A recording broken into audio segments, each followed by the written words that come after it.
हमारे देश में ना मेरी मां,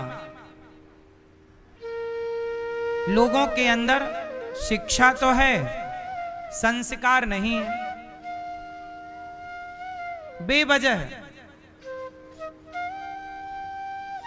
अभी आपने बिहार की एक बात सुनी होगी। एक बिहार में एक लड़का था तिवारी, उसने सरेंडर कर दिया पुलिस के आगे कि ये रही मेरी बंदूक आपके पास। सरेंडर करने के बाद भी पुलिस ने उसे जान से मार दिया। जबकि इन नेताओं को, इन पुलिस वालों को थोड़ा सा धर्म, सनातन संस्कृति पढ़ना चाहिए। क्या पढ़ना चाहिए? रामचरितमानस के सुंदरकांड में लिखा है, आप लोग सुंदरकांड का तो पाठ करते होंगे। सुंदरकांड में लिखा है कि शरणागति कहूं जे तजहि, हित अनहित अनुमान, ते नर पावर पापमय, तिनहि बिलोकत हानि। कहते हैं शरण में आए हुए को कभी मारना नहीं चाहिए। फिर से बोलो मेरे साथ ये लाइन, शरण में आए हुए को कभी मारना, किसको नहीं मारना चाहिए? विभीषण जी जब शरण में आए राम की, तो सुग्रीव ने कहा कि मार दो, भेद हमार लेन सठ आवा। ये रावण का भाई है विभीषण, मार दो इसे। राम जी बोले नहीं, जो हमारी शरण में आया है वो हमारे दुश्मन का भाई भी हो तो हमें उसे मारना नहीं चाहिए। राम ने मारा नहीं, गले लगाया। इसलिए कहता हूं, नेता बनने से पहले, पुलिस बनने से पहले, कोई भी सरकारी अफसर बनने से पहले थोड़ा सा सनातन धर्म को स्टडी करना चाहिए। कुछ चीजें आपको स्कूल कॉलेज में नहीं पढ़ाई जाती। शिक्षा तो है, संस्कार यही तो है, राम का आदर्श है ये। शरण में, अच्छा ये बताओ, शरण में आए हुए को मारना चाहिए? फिर बिहार की पुलिस ने उसे क्यों मार दिया? जिसने कट्टा बंदूक, उसने बंदूक उठाई, कानून हाथ में लिया, ये गलत था, पर उसने फेंक दिया कि भाई मैं सरेंडर कर रहा हूं, फिर भी मार दिया। ये पाप है। ये क्या है? पाप है। पाप नहीं करना चाहिए सरकारों को।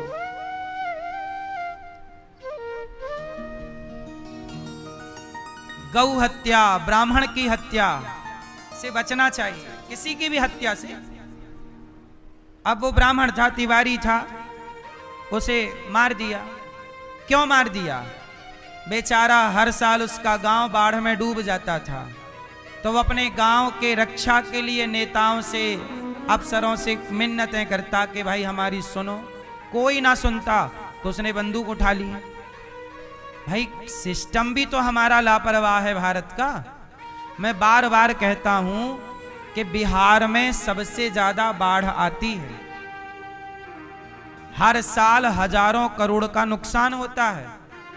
हर साल सरकार 1000 करोड़ निकालती है बांटने के लिए बाढ़ प्रभावित लोगों को। मैंने सरकार से कहा, जब मैं बिहार कथा करने गया तो वहां के नेताओं से कहा, पर नेता तो बहरे होते हैं, उन्हें तो सुनाई पड़ता नहीं है। मैंने नेताओं से कहा कि भाई जहां ज्यादा बाढ़ आती है वहां एक काम कर लो, बाढ़ आनी बंद हो जाएगी। मैं एक उपाय देता हूं कि बाढ़ ही नहीं आएगी। क्या उपाय है? जिस नदी पे ज्यादा बाढ़ आती है उस नदी को उसके सहायक छोटी छोटी नदियों से जोड़ देना चाहिए। जैसे एक बड़ी नदी है और 2-4 किलोमीटर दूर एक छोटी नदी है, तो बड़ी नदी को छोटी नदी से कनेक्ट कर दो, उस छोटी नदी को और एक छोटी नदी से कनेक्ट कर दो। ऐसे 4-6 नदियों से एक नदी को कनेक्ट कर दो, तो जो बाढ़ का अधिक पानी आएगा वो दूसरी नदियों में डिवाइड हो जाएगा। ऐसा होता है, एक नदी में ज़्यादा पानी होता है, दूसरी नदी में पानी ही नहीं है। इस बहाने पानी सब तक पहुंचेगा और बाढ़ का पानी जो घर में घुसता है वो नदियों के द्वारा अपने डिवाइड होके चला जाएगा। तो नदियों को नदियों से जोड़ने की ये मुहिम इस देश में होनी चाहिए। तब क्या होगा? पानी बचेगा, जल का स्तर ऊपर आएगा। अब सरकारें काम तो करती नहीं है। उस लड़के ने काम करवाने के लिए अफसरों से कहा, कुछ नहीं किया तो उसने बंदूक उठा ली, और बंदूक उठाई, किसी की हत्या करने नहीं उठाई, उसने किसी का मर्डर नहीं किया, लेकिन पुलिस ने उसको मार डाला। भाई जब नहीं सुनोगे तो सामान्य व्यक्ति, आप में से हम में से जब कोई सुनेगा ही नहीं तो किसी को तो फिर खड़ा होना पड़ेगा। फिर ये रवैया सरकार का अच्छा नहीं है। हत्या आप जनता की कर रहे हैं, ये राजा के लिए पाप है। ऐसे में जनता तुम्हें पापी राजा कहेगी कि राजा तो बड़ा पापी है जो निर्दोष जनता को मारे डाल रहा है।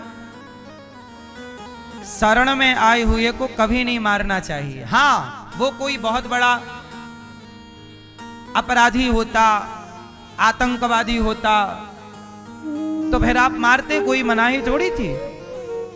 आतंकवादी को आप मारिए, अपराधी है 10-20 मर्डर किए हैं उसको मार डालिए, कोई दिक्कत नहीं, एनकाउंटर कर दीजिए जो गलत है। पर जो सही है, जो अपने गांव के लिए, समाज के लिए खड़ा हो रहा है, लड़ रहा है, आप सिस्टम बहरा है आपका सिस्टम तो आप ठीक करोगे नहीं, जो खड़ा होगा उसी को मार डालोगे। ये सरकार का रवैया गलत है।